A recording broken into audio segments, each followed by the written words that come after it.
It's Taj of the Beat.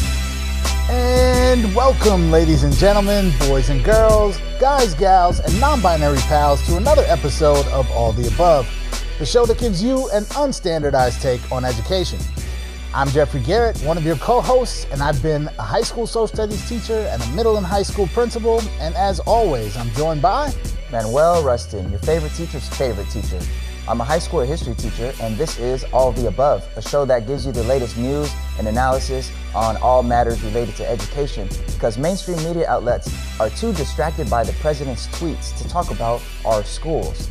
Man, they're a bunch of suckers. But lucky for you, we're here to help you dive deep into what's going on in education. Now, if you're listening to the audio podcast, thank you for tuning in. But do remember that if you go over to our YouTube channel or our website, we've got all sorts of extras. We have one-on-one videos with our guests. We have shorts. We have links to all the stories and studies that we mentioned. And we also have a teacher vlog where I share a little bit about my classroom practice. So make sure you check that out. But for today's episode, Jeff, what's on our agenda? Well, I'm super excited, Manuel. We have a great episode today for our main segment. We are going to be joined by two fantastic individuals, both with deep expertise around trauma-informed practice. Now, this is something that's becoming kind of more and more known and talked about in our profession, and frankly in other fields as well, in mental health and in healthcare in general.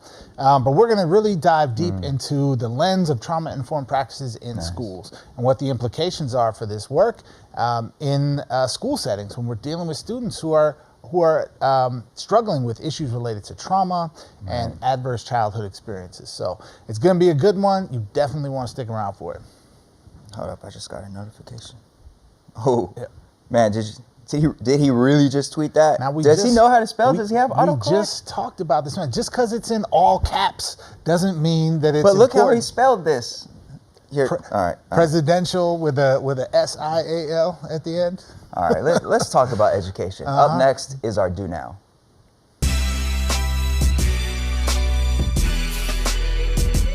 Time for the Do Now. Let's take a look at some recent headlines in education, particularly some stories that you might have missed. Jeff, how are we doing the Do Now today? Well, Manuel, you know, I'm a big supporter of reading and writing across the curriculum. Oh, yes. And vocabulary is the cornerstone of all literacy. So we got a lexicon today. All right, lexicon. I love it. Let's take a look at the first lexicon term for today. All right, our first term is preventative. You mean preventative like, you take a lot of vitamin C and get some extra sleep at night and try to fight off a cold? Yeah, kind of like that, except instead of fighting off a cold, we're talking about preventing a crazy amount of suspensions and expulsions at the preschool level. So, sort of the same. You say preschool level? Preschool, yes. Wow, okay. Preschool kids get suspended. Wild, I know. Yeah. All right, so recent Hechinger report, Hechinger. Nice, well played. Hechinger report cites that last fall, former governor of California, Jerry Brown, before leaving office, signed legislation that'll help support putting more mental health professionals in publicly funded preschool programs to help out preschool teachers. Basically, the move is looking at the terribly high amount of preschoolers who get suspended and expelled, and looking to help teachers deal with some of the frustrations that they encounter working in a preschool classroom and help them learn new practices and policies to try to navigate their work in such a way that doesn't result in discipline issues. Yeah. What do you think about this? Well, so I have like mixed emotions about this. So on the one hand, I'm excited that this move from former Governor Brown and the state legislature is going to bring additional resources to our early childhood educators, right? Teaching is a very stressful job. People often have this impression in their heads that like, oh, you get summers off and, you get to go home at 3 p.m. or whatever. But what they're missing is how hard the work is and how you showed up at work at 6 a.m. or 7 a.m. to start, right? So I'm excited that teachers are getting this additional support, right? Particularly folks working with our youngest students and setting a strong foundation. On the other hand, I'm looking at the numbers and I'm kind of like completely blown away. So we have 50,000, now this data is from 2016, but 50,000 preschoolers were suspended at least once across the country, and at least 17,000 were expelled. Now this is according to the Center for American Progress. Now, we live in a giant country, so 50,000 is still probably a relatively small number overall. That's a big number to me. But I'm just imagining, like, what does a preschooler do to get suspended or expelled from school? Like, bite someone, I mean, not that that's good, but we're not talking about, bringing a gun to school or, like a serious crime or something. Yeah, I was really shocked by that number. I mean, it's been years since I've, had any sort of experience with pre-K, and I haven't observed a preschool classroom, and I don't have children of my own, so I don't really know the context of this classroom. So to hear that 50,000 were suspended and 17,000 expelled, 17,000 expelled, like how do you even get expelled from preschool? Right. But the article profiles a mental health consultant by the name of Charlie Grunwald, and she explains in the article that a lot of times teachers do things to sort of exacerbate these issues out of their own frustration, calling a student out in front of the whole class, shaming a student, basic little things that teachers do that could really exacerbate a situation with the preschooler. And studies show that working with a mental health consultant and giving teachers a chance to sort of vent their frustrations and sort of learn a little bit more about how their interactions could how their interactions could sometimes increase the issue or exacerbate the issue. Studies show that working with that mental health consultant really helps to curb the amount of suspensions and reduce the amount of expulsion. So this is really promising that California is looking at mental health consultants as one particularly helpful tool for dealing with these discipline issues. Yeah, and I'm glad you said that. I think what also was interesting in this article is that it really brings to light also the tough working conditions that our preschool educators face. Right, and so we've reported, I think, on 2 or 3 occasions before about just some of the like objectively insane things that impact the life of our early childhood educators. Low pay, poor training or non-existent training, right? Poor working conditions, right? And these are for our youngest, most fragile students, right? So in the face of that, to have the state organizing to bring resources together for these folks is great. But a couple of other things that were called out in the article. So research shows that early childhood educators deal with chronic illness at rates higher than other teachers of the same age. One survey found that almost 1 in 4 staff members at federally funded Head Start centers have clinically significant levels of depression. Wow. Right? So we're talking about a workforce that's doing a very challenging job for low pay often, and under very difficult circumstances, right? That's taking a toll on them. So to see this type of support, to say, hey, these are people who are trying to do right, and they need the right supports, I'm happy about that. Yeah, and the article also points out that the attrition rate for preschool teachers is double the attrition rate for kindergarten through 12 teachers. And we talk about teacher turnover and high attrition rates for teachers nationally and that being a problem. So for it to be double at the preschool level is really shocking and really troubling. And then add on top of that, that we're at a time where we're looking to expand pre-K options. And we talked about universal pre-K movements in this show before. So, I mean, we've got to really invest in that. It's not, it's not something that's going to be simple. I saw a story on the news the other day, video of a preschool teacher that roughed up a student and was arrested. And looking at the video, like clearly this teacher just lost it and tossed the kid across the room, which is absolutely terrible. So to think we're going to expand preschool without supporting them with the right resources to really be able to do an effective job and support them, come on now. So I'm happy that we're heading in the direction of providing more resources and tools. Yeah, absolutely. And might I suggest we could probably use some of these mental health consultants in our middle and high schools and elementary schools also. Yes. Frankly. All right, everybody. Next up, Manuel, we have the term radical.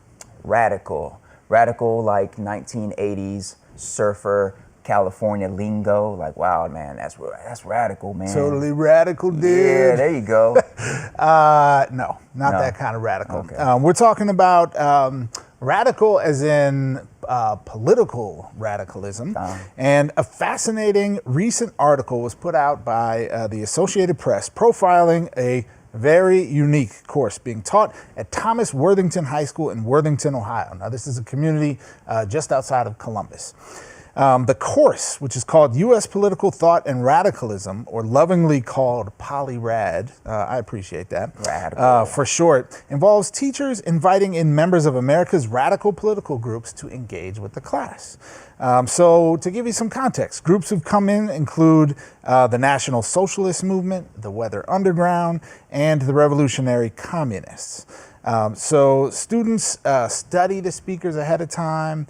They gather background and prepare questions, and then get to engage with these speakers. So, kind of a different approach, Manuel. What do you think? Yeah. So, to be fair, I only know about this class through this article. I haven't observed the class, and I'm sure there's more details about this course and its history that weren't shared in the article. But in reading about this course, I thought that sounds like something that was probably really progressive and really a great idea, maybe in the 70s when it was founded. But looking at recent events and sort of just how the internet age has impacted our dialogue around politics and race and gender, this class sounds like it could also be a little bit problematic. I'm picturing a group of teenagers who, did their background on this extremist speaker that's going to come in, and the speaker is given airtime to share their views. And even though the teachers are, of course, prepping students and having students really think critically about whether what tools this speaker is using and the way they maybe manipulate facts and express bias and all that, I'm thinking, wow, these speakers are being given airtime. And to give airtime for a speaker, any speaker whose views express bigotry, any speaker whose views express a lack of humanity for others, I think that's airtime that shouldn't happen in a public school setting at all. This whole let's listen to both sides sort of narrative that we've been hearing in recent years is really BS. There's a lot of radical thought out there that doesn't deserve any airtime anywhere, particularly in a class. Even if those students have been sort of prepped to look at the speaker and think about the speaker's words through a critical lens, even so, a lot of these, I'm wondering if these speakers are perhaps able to recruit some new followers by being able to actually speak with folks face to face like that. Yeah, so I appreciate that concern. Think it's valid for sure. There's definitely a part of me that appreciates the academic rigor, absolutely, of what I think these teachers are attempting to do, which is to say, instead of just telling kids these people are bad and dismiss their ideas, they're saying, let's examine these ideas and really analyze them, right? Which I think is empowering in a way. Now, the other side of the coin with that is there are things in the world that are right, and there are things in the world that are wrong. Expressly. Right? And, I think Barack Obama captured this thought succinctly sometime back in a speech about the Charlottesville thing, saying Nazis are bad. Like, how hard is it to just say Nazis are bad? Right. So, the idea that they're bringing in some of these far right-wing, National Socialists, white supremacist KKK types, although in fairness, they have stopped bringing in members of the Klan. Because they showed up in the robes? Yeah, for some time now, they haven't allowed that. But I do think a question that comes to mind is, what role does morality play in the classroom when you're bringing these groups in? Because these are not opposite sides of the same coin. Right? To bring in the Weather Underground, which if you agree or disagree with their methods, was really a group that was trying to promote social justice and liberation in some way, as opposed to the Klan, which is a murderous, terrorist, genocidal organization with a long history of that. Right, exactly, right. This is a false equivalency to pair those two groups with one another. Yeah. Right. And so I question and I wonder, in what ways are students being engaged with, here are some universal truths and rights and wrongs? Exactly. Apply that to your rigorous analysis. Yeah, exactly. And, if you're watching this on YouTube, YouTube is a place where there are quite a few extremist views out there. And every once in a while I'll see a suggested video and it's some far right person who's complaining that college campuses aren't allowing them to speak and what happened to free speech and this and that. And that whole conversation, I think, is just tired because there are certain ideas that really just have no place in a democratic society. Any idea that dehumanizes others or refuses to see the humanity in somebody of another race or another religion, those ideas just don't have a place in a democratic society, in my opinion, and especially they don't have a place in a public high school class. But again, I'm only able to speak about this class to the extent that I read about it in this article. So if you're familiar with this class and there's additional context that wasn't in this particular article or that we seem to be missing, drop a comment, let us know. Yeah. All right, on to the third and final lexicon term. Let's see what we got. Backfire. That's like, I remember hearing this a lot when I was a kid, like when an old car, is trying to start up and you get that boom, that backfire coming out the tailpipe. So they shooting. Yeah. Yeah. No, not that. In this case, this is a plan in Texas to really boost physical fitness and physical education classes that really backfired, according to a recent working paper. A new article in The Atlantic profiles a paper studying the effects of a Texas PE initiative. The initiative was called Fitness Now, or Texas Fitness Now, and it was a $37 million endeavor to improve middle schoolers' fitness, academic achievement, and behavior by requiring them to participate in PE every day. Not only did the researchers notice the program did not boost physical fitness, it also didn't have any positive impact on the kids' health or educational outcome in general. And on the contrary, they found that the program, which ran from 2007 to 2011, actually had detrimental effects correlating with an uptick in discipline and absence rate.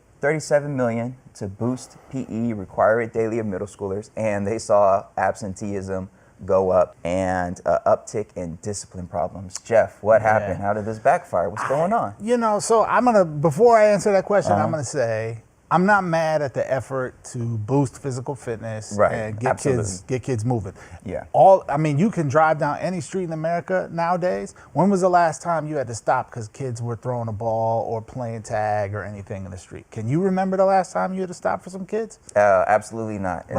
Because they're inside sitting on the couch with an iPad or a tablet of some kind. Playing Fortnite or something, these young whippersnappers. Xbox, right? And I'm not saying those things are the devil and we need to get rid of them. But I am saying we have a serious crisis with childhood obesity. We need kids up and moving, right? So, hey, I'm glad they invested these resources. Now, to your question of what happened, to be honest, I'm kind of surprised that they actually saw detrimental effects. It raises some big questions for me about quality of implementation, right? The researchers noted that bullying might be a major reason why kids didn't want to spend more time in PE or wanted to, stay home or skip class rather than attending that additional time.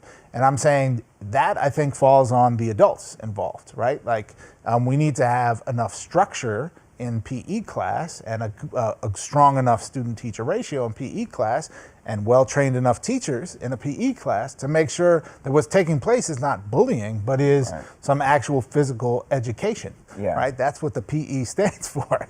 So, I think there's big questions about what was being given to the kids. It's just more time that's kind of unstructured for kids to make fun of each other, or good structured physical education. Right. I guess it's not so surprising that mandating anything, in this case PE, to be taught every single day doesn't really do much if the quality of that instruction or quality of that course or curriculum isn't improved or isn't good to begin with, because it's just more of something that's detrimental. And it takes me back to middle school, and I remember leaving elementary school and entering middle school. One of my fears, based on what I saw on TV sitcoms and what have you, was this idea of being naked in the locker room, because everything I saw on TV and movies made it seem like in PE, like you're naked in the locker room. And I remember the anxiety of not wanting to be naked around my peers. And it just so happened my middle school was one where we weren't naked in the locker room, but still there was that just sense of again, not wanting to be looked at. And it's no surprise to me that bullying is something that is more likely to happen in a locker room where there might not be enough adults present and kids are changing clothes and this and that. So, to have PE every day and you already don't like PE, I guess it's sort of logical that the conclusion would be an uptick in absences and discipline issues. So, if anything, I hope this reiterates the importance of making physical fitness classes, PE classes, something of high quality, where it's not just kids walking around or jogging around, or a person just throwing out the balls and letting the athletes take them and play basketball while the other kids text and do nothing, right? And there are some really great PE teachers out there, so I don't want to paint the picture that it's all one way. But it does raise questions about, we need to invest in this as a society. So I'm happy that they put the money in, but I wonder if maybe there might have been some other investments to make sure that this time could be used well, that might have been needed, and maybe this is actually showing us that. Yeah, absolutely. And again, this research study, this paper hasn't been published yet, but we'll link you to the Atlantic article about it so you could read for yourself. All right. So that about does it for today's Do Now. And up next will be our seminar segment with two very impactful guests who have great expertise in trauma-informed care. All right, so stay tuned for that.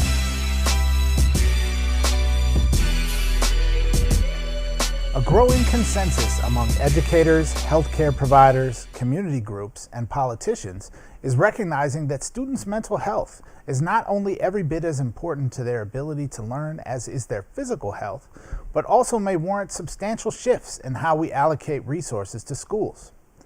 A recent flurry of studies have shown that students' exposure to trauma, or a broader set of damaging experiences called adverse childhood experiences, or ACEs, can result in toxic levels of stress that lead to serious emotional and physical consequences. A 2009 study published by the American Academy of Child and Adolescent Psychiatry found that more than 25% of American youth experience a serious traumatic event by their 16th birthday, and many children suffer multiple and repeated traumas, including abuse, maltreatment and neglect, traumatic loss, serious accidental injury, and community violence.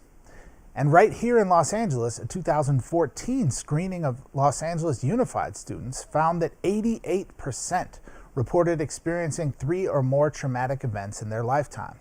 And 55% of those students showed symptoms of post-traumatic stress disorder, depression, or anxiety. While the clinical definition of trauma from the American Psychiatric Association requires that a person experience or perceive actual or threatened death, serious injury, or sexual violence, ACEs cover a broader collection of harmful experiences. They include 3 broad categories: abuse, either physical or emotional or sexual, neglect, and a range of household dysfunctions like substance abuse, domestic violence, and incarceration. Most of us have intuitively felt the connection between trauma, ACEs, and negative outcomes for kids.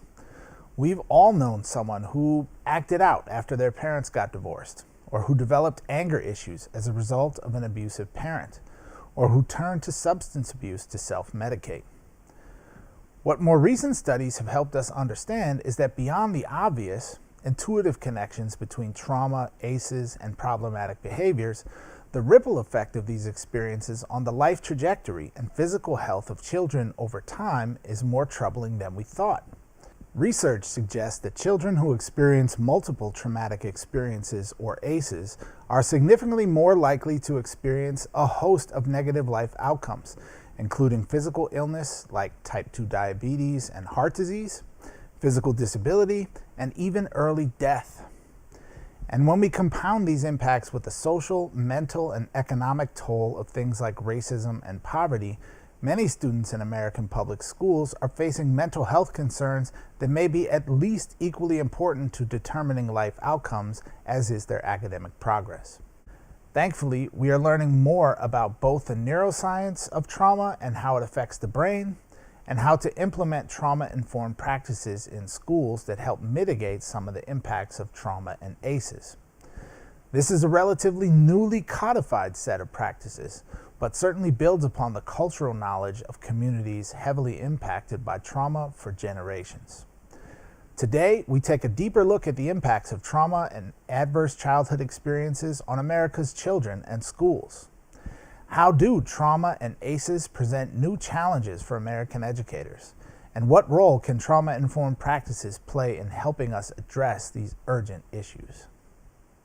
All right, folks. Thank you for joining us for today's seminar. I am super excited that we are going to be digging deep into really just a fascinating topic today, exploring these ideas around trauma-informed practice and what this means and why it's important for our schools today in American public schooling.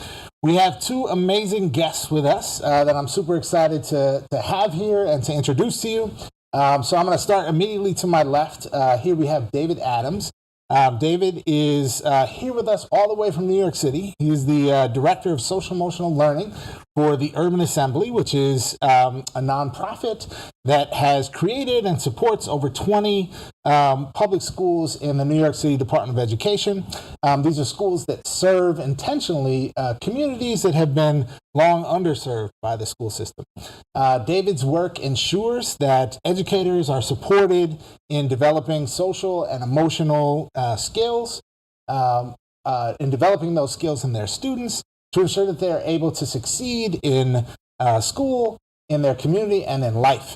And also, outside of his work, David is a company commander in the U.S. Army Reserve. So welcome, David. Thank you, Jeff. And to David's left, we have Siobhan Taylor. Siobhan is a radio host and producer of Lifestar Radio, which is available on radiojustice.org. She also hosts and produces Flip the Script on KPFK Pacifica Radio. That's 90.7 on your FM dial here in the Los Angeles area. She is a trauma educator who facilitates workshops on the correlation between childhood trauma and health outcomes. And she has trained medical professionals, she's trained teachers, she's trained social workers and therapists. And she also teaches trauma-informed nonviolent parenting. So we have a wealth of expertise from our guests here today. Welcome, Siobhan. Welcome, David, to All the Above. Thanks for having us. All right, so why don't we jump into today's conversation, really to kind of get your thoughts on what impacts do trauma and adverse childhood experiences have on young people in school? And maybe, Siobhan, we'll start with you. Well, first of all, let's be honest. Sometimes that the school is the trauma. Sometimes that is the space where you're going to get these adverse childhood experiences or reinforced before they even come into school. And when we're not addressing that and we're talking about it like, oh, these kids are just bad, that school is just bad, we're not being honest about what's happening underneath. Not being honest about, hey, these are children who are moving through something difficult.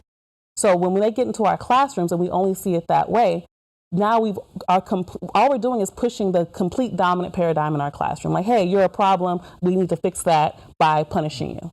And when you do that, all you're doing is pushing this idea that I have to protect myself. And that inhibits learning. Yeah, absolutely. David, what are your thoughts? What impacts do trauma and adverse childhood experiences have on young people in school? Yeah, I think Siobhan covered some really good points there. I'd add that we think about two major ways that trauma impacts student behavior. The first thing we think about is how stress impacts brain development. And we know that trauma, particularly in early childhood, creates what we call toxic stress, which is long-term periods of stress for the brain. And we know that when students are exposed to this long-term periods of stress, they tend to have what we call the heightened sense of threat awareness. That means, like, if you look at a neutral picture and you show a student who has been through a trauma, a neutral, they tend to see threat, even if it's a neutral picture. So when you think about what that means in a school, you have students who are more sensitive to threat, who respond then to situations in a more aggressive way, and then are responded to by teachers in another aggressive way, which then reinforces this idea that there are threats abounding. And so that creates this loop of students who are sensitive to threat, creating threat situations, teachers responding to students in a threatening way, and then students relearning these pathways that aggression is the most effective way to get their needs. Follow up also on Siobhan's point, I think that what we need to make sure is that our schools are protective factors for us.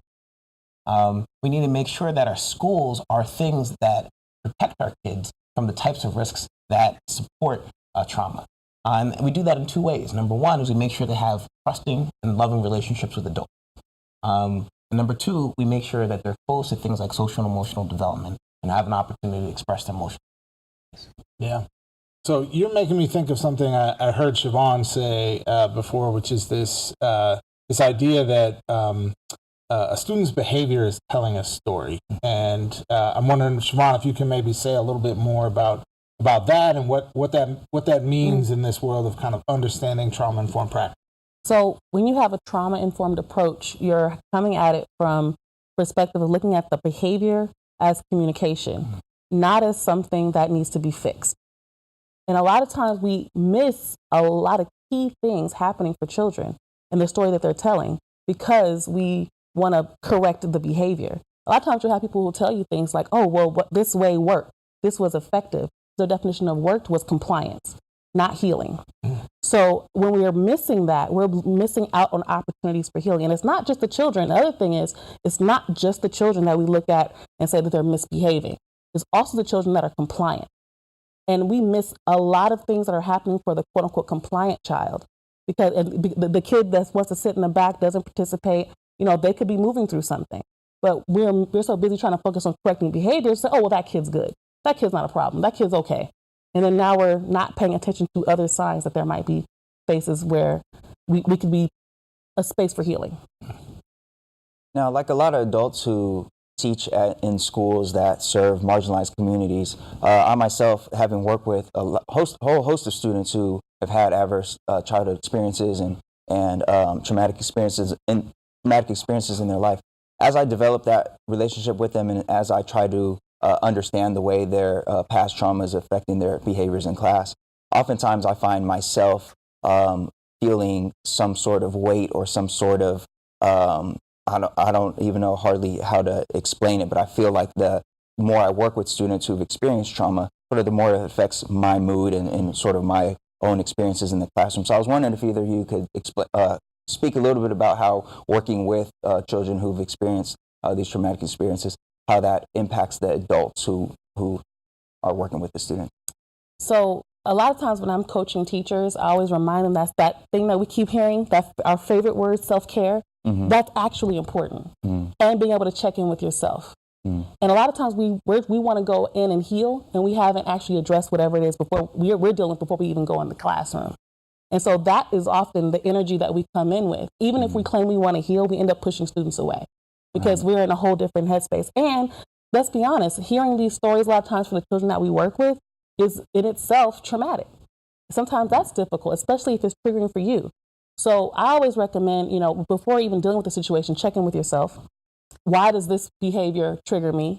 Why does this behavior, affect me? Look at yourself first and then go into it. Because if you don't address that first, you're going to go in and basically pull from your own toolbox of trauma and basically create this cycle. And then probably, not even just probably, you'll create an unhealthy relationship with the student. So it's important that you check in with yourself. Make sure even before you walk into that classroom, before you even do anything, that you are doing the things you do for your self-care, exercising, taking your deep breaths, meditating, if you can do that, whatever it takes to get you in the headspace that you need to be in, moving into that space. Yeah, Emmanuel, I think that just to add on to the points that Siobhan was making, I think great teachers are authentic. And to be authentic, you need to be vulnerable. And I think one of the challenges in being authentic and vulnerable in the classroom is that students can hack that, particularly students who are struggling to make relationships. They may test your authenticity by pushing you and seeing how far you are willing to go to make. And I think it's very difficult for teachers and for administrators to maintain that sense of vulnerability in the face of trauma and those kinds of challenges. And I think in that context, right, it's just, as Siobhan was saying, it's really important for our teachers to have a heart. The community that teachers form with each other is going to be that cohesion that allows us and gives us the energy to re-engage with students. Making sure that your coworkers are feeling okay. Going out and having a couple at the library, like we used to do after Fridays. Making sure that community of school teachers strong is going to be one of the most important things that we can do for our teachers so that they can be there for their students. Yeah, just hearing you all talk certainly resonates. I think a lot with me and my experiences as a teacher and as a administrator.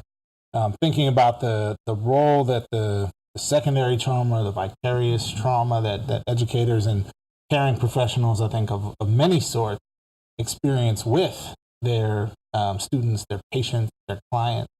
That when you're in relationship with folks who are going through that you carry part of that burden yourself, and that enacts a certain toll on you as a helping professional, and as someone in relationship with.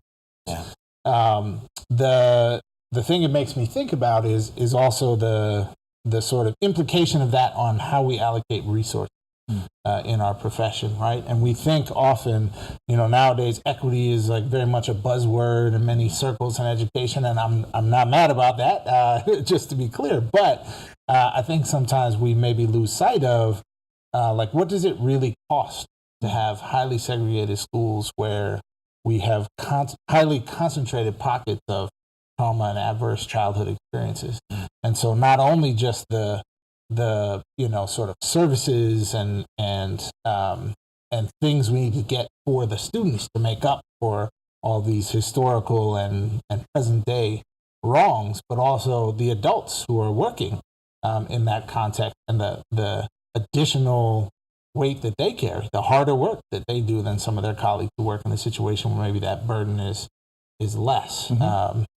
So I think there's a lot there for us to think about, not only in terms of work with students, but also work with supporting educators, right? To be effective in that context and to not get burnt out or start exhibiting some of the problematic behaviors, Siobhan, that you mentioned. So I want to pivot us a little bit to think about, we've talked about the students themselves, we've talked about educators, but this work certainly has implications well beyond the four walls of a classroom. Sure. So how does the work supporting trauma-informed practice go beyond the walls of the school and intersect with communities, and why is this work important?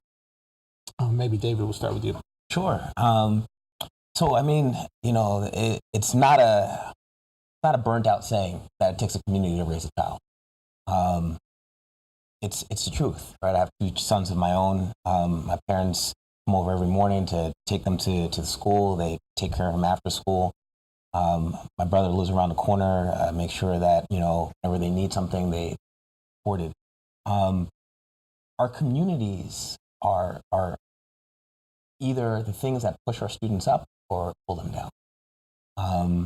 And we need to be really clear about what kind of students that we want to produce, and how we communicate to our community organizations is going to be the thing that allows us to either be specific and be cohesive in that, or be kind of all over the place in terms of competing for different situations. I'll give you an example. Had a conversation recently, and an assistant principal said, it's hard for us to teach social emotional skills. They said, because our parents don't value the same. And so the question became, what is it that our communities value? And how do we use what they value to speak to the things that we know are important? Right? If a community values being aggressive, if a community values being tough, why? Right? What are the experiences that our students have gone through that have spoken to those situations? And then how do we then take those ideas and then translate that into students who are able to and willing to resolve conflict more? Right? So when I spoke to a student today, and I asked her, well, tell me a little bit about how your family resolves conflict. She says, well, sometimes we yell. But I told my parents that I really want to work things and talk things out more. I asked her why. She says, well, if we talk things out more, right, we don't have to worry about hurting each other. So I guess my point here is that our communities are often seen as enemies sometimes. They're seen as these things that stop our students from being effective, or parents are not, engaged enough, or teaching the wrong values. But in fact, we all bring assets to this work. Parents who struggle with their kids or hitting their kids, they're trying to discipline their kids. They may not use the best approaches, but they're trying. How do we start from where our parents are at? How do we start from where our communities are at and use that to help build assets in social emotional development in our students. I definitely want to piggyback off of what you're saying, because I also noticed that, with that sort of judgment that we get from school administration and staff towards the parents. And how can we teach our children, social emotional learning? How can we teach them empathy if we're not even showing it to their parents? And that's often what gets missed. We're always modeling, we're always, and they're always mirroring what we do. So if we're judging parents, if we're saying, and keep in mind, kids hear these things. I don't know why teachers think kids can't hear. We hear. When I was growing up, I heard everything these teachers were saying about people's parents and about other students. And when you hear these things, it's like, okay, is my teacher also judgmental? Is my teacher showing empathy? Even if it's not talking about your own parent, maybe talking about somebody else. But if the school itself does not have that support for the parents of understanding empathy, or, I know you work 2 jobs and it's difficult to get down here for the, for the report card meeting, so I can call you, on your lunch break at work, if, because it matches up with my free period or whatever it is. Trying to be flexible and understand, like, how do we get the need met? And let's collaborate, get that, to make an effective strategy to get that need met. Because one of the key principles of healing is collaboration and choice. And we have to provide that for our parents if we want the kids to also emulate that. And if I just may follow up one more time, I think, all parents want to be good parents. Yes. And even when they struggle, it's up to us to help them see how to get through that struggle. So I think if we can see these assets, if we recognize our parents are working jobs, right? When we ask them to pull their kid out of school that day, that they're actually losing their wages, right? To come in and respond to that. When we are calling home to our parents and we're offering suggestions, not just complaints. Oh, your student did X, Y, and Z. And the parent is struggling just like we are, right? Like, we're all struggling with this kid. He's a difficult kid, right? So are we calling home and saying, and this is what we're doing? And can you help us do this at home? Or are we just calling home so that the kid is put in a situation at home where, the parent is yelling at him because she lost a day's wages, you have to come and get that student. So I just think the collaboration piece that Siobhan was talking about is really, really important. And when we talk about trauma-informed care, we talk about seeing kids for the kids who they are, seeing parents for the people who they are, and teaching towards those assets. And for schools to be successful, they have to see the students as the community, you are the community producers. This is what you're creating. We can't control what happens necessarily outside of that. Right. What we can control is here in this space. So are we a space of healing? Are we a space of trauma-informed care? Are we a space of growth and progress? Are we actually doing that? And are we teaching this to the children who will now be community members? And keep in mind, in our schools, this stuff sticks with you. Yeah. Whether it's conscious or not, it sticks with you. And if you want to be a successful school, then you have to be able to have that perspective that our job is to create this community. So there's, Jeff mentioned earlier, equity becoming, unfortunately, a bit of a buzzword in education circles. And I'd venture to say that trauma-informed care is along the lines of becoming a buzzword around education circles. A lot of teachers, a lot of schools, if you ask them about trauma, a lot of them will say, well, we use trauma-informed practices, and maybe they'll even throw in the term restorative justice practices when it comes to their discipline. But in your work, as far as what you've seen, what are schools themselves doing well or not so well when it comes to really supporting students who are dealing with trauma-related issues, like getting past the buzzword, getting past the one-shot trainings that might be happening here or there in particular districts? What have you seen schools with regards to what they're doing well, or specifically what they're really not doing a good job on? Well, I can speak to some of the practices that I've seen. I think the first thing is an emphasis on quality relationships. We learn through relationships, right? We emulate people we care about. And so when teachers are teaching content, not students, then we have students who are learning not at their optimal level. So I think great schools care about the relationships that carry the information of math, science, et cetera, et cetera. So I think that's the first thing. I think explicitly developing students' ability to name their emotions and having teachers who care about their emotion. And that's not to say that a student comes in one day and says, I'm feeling frustrated, I'm not going to do any work. Right. But when teachers are attuned to their own states And then they can have their students say, I'm feeling frustrated. And the teacher says, I hear that. What can we do to work through this so that we can access them? What can we do to work through that state so that we can be more effective? That explicit development of the teachers and the students is important. And the last thing I would say is really important is discipline structures need to be consistent in school. Siobhan talked about this a little bit earlier. Inconsistent approaches to discipline are re-traumatizing. It is the worst thing that we can do for our students to have students who respond, or teachers who respond one way to one, respond another way to another. I'm not against discipline structures in schools. I am against inconsistent discipline structures that are then blamed on the kid for our lack of consistency of our own teaching. So I think those are three things that I think are important: is quality relationship, making sure we explicitly teach these kinds of skills, and ensuring that discipline structures are discreet, fair, and consistent. Everything becomes a buzzword, right? And just because it becomes popular doesn't mean it's wrong, right? Or it's something that's not helpful. And I know what happens all the times, all the academics get together and you start using new semantics, it's not mental health, it's mental well-being, whatever, right? So we get caught up in terminology and we're not getting engrossed enough into the science and into understanding the trauma and what's taking place. And when I talk to a lot of teachers about that is, you're absolutely right. They start being able to spout all the principles. They can tell you, they went to all the trainings, they understand it. Then you go to their classroom. That's not quite what you see. And one of the things I appreciate for teachers, that some teachers really are trying. It's more than just even how they treat the student one-to-one. It's even in their curriculum, right? How many times do I have to hear that I was a slave, right? How many times do I have to hear that, we were suffering and then white folks got us free? How many times can you hear that? That in itself is also traumatic, right? So we have to, when I see teachers that are doing things like that, introducing new, books that, reading the autobiography of Malcolm X, or, and sitting there and being able to analyze. I heard you talk about the movies that you have your students watch, and it's a whole new approach, and being able to look at the world.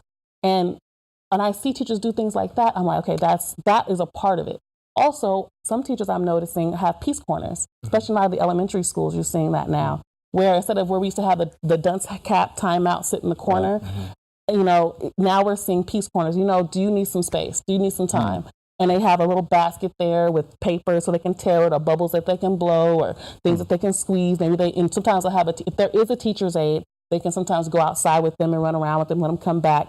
Because you're finding that happening, changing the conversation from, when you come in here, we have a new set of rules, and now you're saying, hey, let's come to some agreements. What can we agree to in this space? So it, again, is collaborative. So it again offers choice. So it again creates something where you can have relationships. How can I trust you as my teacher when you're always trying to be my authority? How can I trust you as my connected friend if you're always trying to be my authority? Some of the issues that I have also seen, that teachers do consistently, and this is something, and this is very specific, and you probably have all witnessed it. There's the kid that's sitting in the back of the class with the hoodie on, not bothering nobody, but not participating. And the teacher tells him to take the hoodie off, and the kid just sits there. Teacher tells him again, take the hoodie off. Now, the teacher who's not checking in with themselves by saying, what is triggering me so much that with this kid sitting here with this hoodie on? Why is this bothering me? All the other kids are working fine. Why is this bothering me? So if we don't check in, you might say, okay, the issue is he's not listening to me, and that bothers me. So then maybe I can find a more effective way to communicate what it is, that needs to happen. Or just leave the child alone, because maybe they're moving through something, and talk to them after class. A lot of times the kid in the hoodie, they're hiding for a reason. That's one of the big key indicators that there's something going on with the child. And what often happens, though, teachers don't do that. They don't leave it there. What they do is they provoke the student. And then all of a sudden it's like, it becomes basically a pissing contest. Right. Who's going to be, and the teacher is not going to lose because, one, they're the power. They know they can call security if it becomes violent, and they also at the same time want to make sure the other students feel their authority. Right. And so when you see that happen, then we have the child that becomes, we say it's violent, or becomes not realizing that the child was basically provoked when they were already in a reptilian state, already in the part of their brain where they're in survival mode. And you're taking that away from them.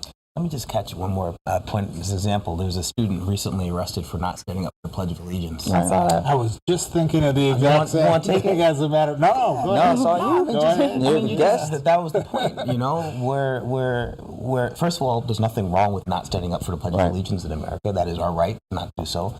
It was a substitute teacher who didn't have the skills, right, to communicate effectively.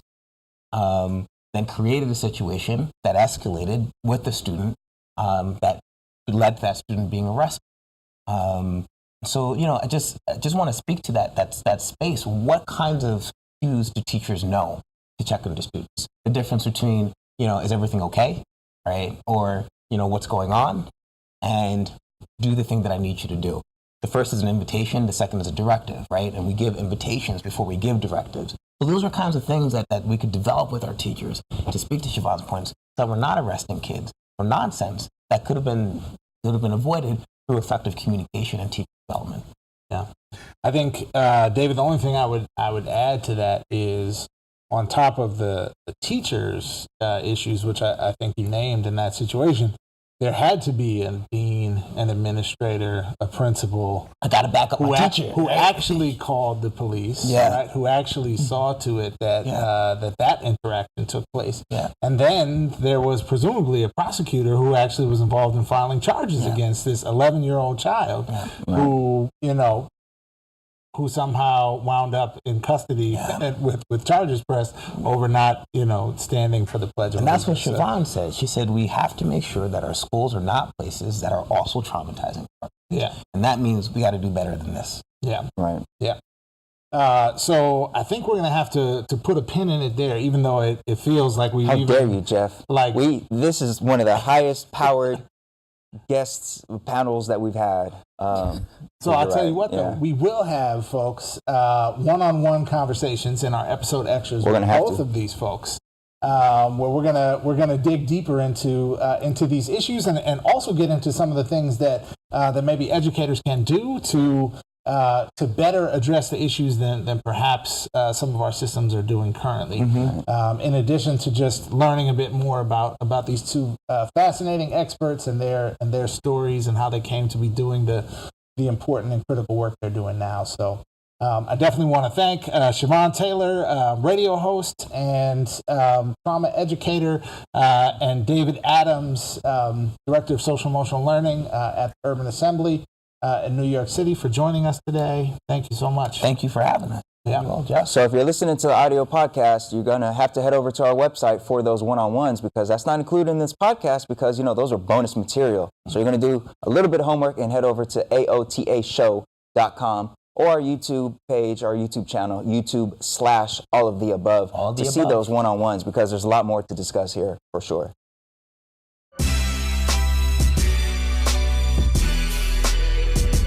That was an absolutely fantastic seminar. Remember, hit our YouTube channel or our website for one-on-ones with all of our guests and additional links and resources. Also on our YouTube channel, we have a new teacher vlog where I share a little bit about my classroom practice. And of course, all of our past episodes are there as well. So remember to hit those up, youtube.com/all-of-the-above or aotashow.com. But now it's time for Class Dismissed, where we like to shout out amazing people doing great things in education. Jeff, who are we shouting out today? Well, Manuel, today we're shouting out Linda Darling-Hammond, and really this is also shouting out Governor Gavin Newsom by extension. So for those perhaps outside of California who may not have heard, very recently our new governor, Gavin Newsom, appointed a new member of the State Board of Education, who is going to be stepping into the position of president of the State Board of Ed, and that is the luminary in our field, Linda Darling-Hammond, legendary educator. You may have heard her name before because she was the head of President Obama's transition team around education. She was an early frontrunner to be Secretary of Education, but instead Obama appointed Arne Duncan, who had been the the head of the Chicago public school system. So she's been traveling in elite circles in education for some time. Indeed. I think generally considered a very thoughtful and kind of educator's educator, right. In a lot of ways. And as someone in California who's deeply invested in in needing to put more into schools in California and needing to value the teaching profession and support our educators, it's pretty exciting to see Linda Darling-Hammond in that seat, and know that her experience and wisdom is going to be in another position of influencing policy. So props to Governor Gavin Newsom, and congrats to Linda Darling-Hammond. Absolutely. All right, folks, that's it for this episode of All of the Above. Thank you for watching or listening, and we will see you next time.